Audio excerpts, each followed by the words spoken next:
الحمدللہ نحمدہ و نصلی علی رسول الکریم اعوذ باللہ من الشیطان الرجیم بسم اللہ الرحمن الرحیم انما یعمر مساجد اللہ من آمن باللہ والیوم الآخر واقام الصلاۃ وآتى الزکاۃ ولم یخش الا اللہ فعسى اولئک ان یکونوا من المہتدین۔ ہاں، اللہ کی مسجدوں کو آباد کرنا ان لوگوں کا کام ہے جو اللہ پر اور قیامت کے دن پر ایمان لائیں اور نماز کی پابندی کریں، زکوٰۃ دیں اور بجز اللہ کے کسی سے نہ ڈریں،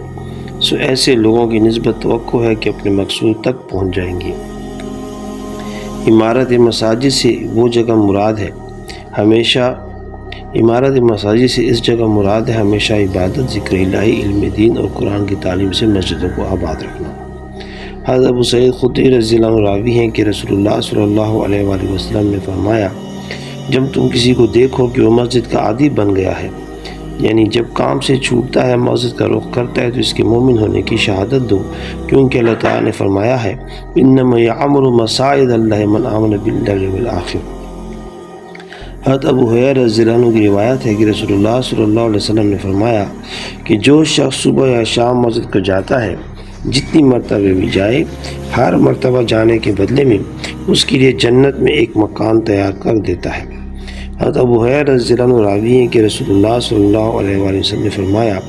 جس روز اللہ کے سائے کے سوا کوئی سایہ نہ ہوگا، اس روز 7 آدمیوں کو اللہ اپنے سائے میں لے لے گا۔ ان 7 میں رسول اللہ صلی اللہ علیہ وسلم نے اس آدمی کا شمار کیا کہ جب وہ مسجد سے نکلتا ہے تو واپس مسجد میں آنے تک دل اس کا مسجد میں ہی اٹکا رہتا ہے۔